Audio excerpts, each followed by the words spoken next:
Hey guys, today I've got an exciting new phone in for you. It's the Moto Edge 2022, so actually not very new, but it is a year old now, and I got it for $200 on Amazon.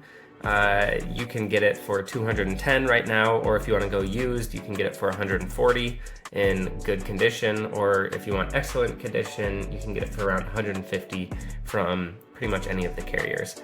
So when this phone first came out, it was $550. Anyone who knows anything about Motorola knows that they always release their phones at a really high price and then they quickly crater after that. So if you're looking at a phone that's released a year ago, you're going to be able to get a really good deal. What I like about this phone, and that I'll talk about later, is that it actually has a good amount of software updates. So it being a year old doesn't really make a difference. Considering it's new, the battery is still healthy, and I can't really complain about anything. Let's talk a little bit about the hardware. I'll just give you a little tour around the phone. So on the bottom here, we've got a down-firing speaker, a microphone, a USB-C jack, a SIM tray. On the right side, you have the power button and the volume up and down button. On the top, you have another microphone, as well as on the front of the screen, you have a stereo speaker. The headphone jack speaker doubles as a stereo speaker.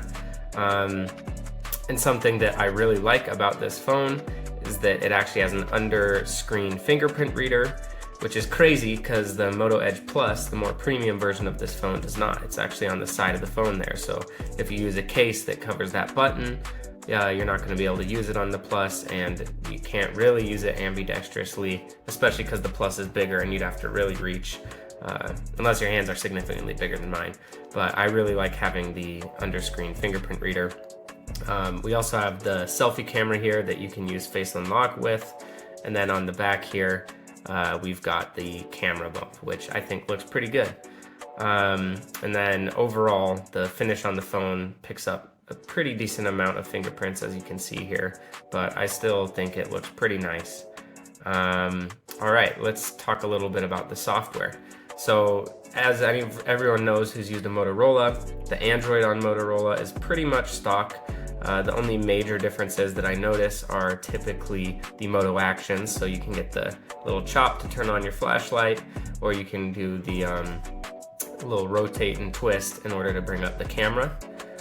This phone does have Motorola's Ready 4, which is similar to Samsung's DeX. So you can essentially use the USB-C port to display your device onto a bigger screen and use a sort of desktop mode or use your apps on the big screen. So that's nice to have, especially if you're traveling and you want to do a little Netflix watching and don't want to pack a Fire Stick or something and your hotel doesn't have what you need. Another thing that's awesome with the software that I hinted at earlier is that this actually is going to get updates until Android 15. So you're looking at more updates than if you were to get like the Moto G stylus that just came out, which I did a review on, the Moto G stylus 2023. I believe that's only getting one software update and it'll be to Android 14. So for cheaper, you're actually able to get this phone, and in my opinion, it's pretty much better than the stylus in every way, including software, which is one reason that you'd want to get a new phone. So let's talk a little bit about the screen and speakers. So I think that this is actually one of the biggest jumps up above the other Motorola budget phones. It's 144 hertz OLED screen, so you get those inky blacks and those punchy colors that you could come to expect from an OLED. And one thing that's interesting about this phone is I actually prefer it to my Galaxy A34, which has an OLED screen, because the A34 has kind of like an anti-reflective tint on it, and it makes it so you can see little bumps all over the screen. This is just a really good looking panel. Honestly, I think it's a flagship panel, and that makes sense for the $550 price that this came out at, but for $210 or $200, you're not going to get a better panel than this. Yeah, so I really like the screen, and then the speakers are just loud and punchy, so playing games or watching movies or doing pretty much anything, you're going to have a good time consuming media on this. So let's talk a little bit about the camera now. I've got a 50 megapixel main camera, a 13 megapixel ultra wide, a 2 megapixel depth camera that supposedly helps with portraits, and then 32 megapixel selfie camera. So I'll just show you guys the pictures that I took as usual, and I'll let you make up your own minds about whether or not you like the output.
Ooh-wee. It puffed.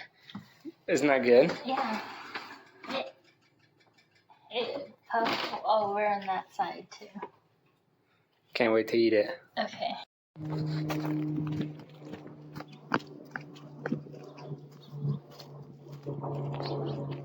It's thick.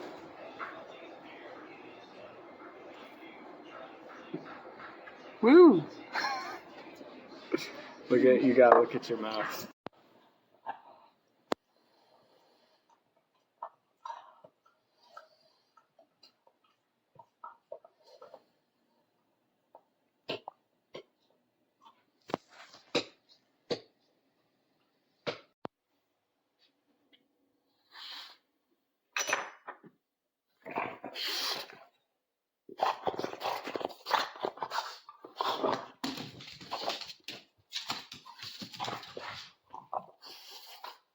Place.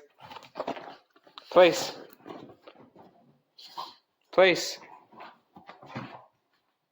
Alright, so let's talk about the battery. As usual, I've downloaded AccuBattery so I can get a good understanding of how I use a phone and how it'll work for me compared to the other phones that I've used. So in my usage with this phone, it's lasted a pretty decent amount of time. 9 hours of screen on time, which is pretty crazy. I do a lot of watching YouTube videos and just messing around. Granted, I haven't used this in probably a week, so maybe these stats are a little bit off, but I've easily found myself making it through a day when using this phone. It's got 30-watt fast charging, which is really awesome because you just plug it in and it goes up really quick. I'm filming this on a Pixel 6 Pro right now, and I really wish that had the fast charging. It also has 15-watt wireless charging, so if you prefer to charge wirelessly, you can do that. And it even has reverse wireless charging up to 5 watts. So if you've got some headphones that charge wirelessly or your friend's phone died, you can just pop it on here and give them a little bit of juice. So overall, the battery on this is pretty decent, and I like the options of charging. So can't complain there, especially for the price. Alright, so performance-wise, this has a Dimensity 1050, 6 gigabytes of RAM, and 120 gigabytes of storage. So that essentially means that you'll be able to load up a lot of games on this, and you'll be able to play most of them pretty decently. Granted, the Dimensity 1050 isn't the strongest chip out there, so with games like Genshin Impact, you'll probably be struggling a little more. But for your normal mobile games, this is going to do an awesome job. I'll just load up Dead Cells here and give you a little show of how it handles stuff. And if you're playing a game that is a little easier to run, it's awesome because it has a 144 hertz screen and it does a really good job with that. Alright, I've got Dead Cells loaded up here. You can see me playing around a little bit. What I like about this phone is even if you play for an extended amount of time, it doesn't really get hot. This phone isn't the most demanding, but I've had other phones, such as like my Pixel phones, actually get hot running this game, which is kind of crazy, because it's, you know, it's just an indie game. It's almost like it could be a Flash game, but it does look really good, but it's just not very intensive, it seems. Man, I don't have my save, so I can't do all the special things. But overall, this phone is really an awesome bargain, especially at 200 bucks. I don't think there's a better budget phone other than maybe the new phone that I had in another review, and that's NUU, not new. So if you're looking at a phone, I would honestly get this or that phone. But for, you know, this phone's only $30 more than the new phone that I did a review on. And for that, you get more software updates, you get a brand that you know, and I think this is probably actually the better play for 90% of people. Especially considering that it's kind of a mid-tier Motorola. You might actually get some trade-in value at carriers if you buy this, so you might be able to recoup some of that like 200 bucks you spend, or if you get a used one, probably you could recoup the whole value depending on the deal at the carrier.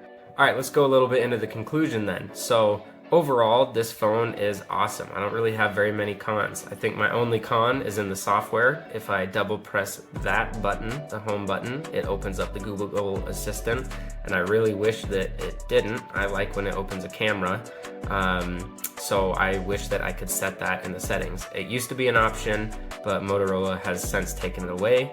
The fact that I'm complaining about this shows you essentially how good this phone is. That's really my only gripe. What I love about this phone is it's got really good dual speakers. It's got an awesome 144 hertz OLED screen. It's got great battery life. It's got decent performance. It doesn't get hot. The cameras are pretty good. And it gets a lot of software updates. If you're looking at a Moto G phone, I think that it would be a really bad idea to pick those over this, considering this is pretty much the same price as the new stylus, which is the most expensive of the G phones. Or sorry, it's not the same price. It's actually cheaper, even though if we're talking MSRPs, this is more expensive, but the Moto G stylus is close. But now with the sales that this phone has and the G stylus has, they're kind of similar. The G stylus will usually be a little bit more expensive, but overall, this phone has a much better screen. It's got better performance, better speakers, maybe a slightly worse battery, and a better camera. So for me personally, this phone is a no-brainer. I think the only phone close I already mentioned is from some brand you've probably never heard of, the new A25. And honestly, I don't know how many software updates that phone will get. I couldn't find anything, so I think this would be the safer bet, especially at only like $30 more. Or if you get it used, it'll be even cheaper than the new. So if you're looking for a new phone and you like an OLED screen, definitely grab this one. I hope you guys enjoyed it. Stay techie. See you in the next one.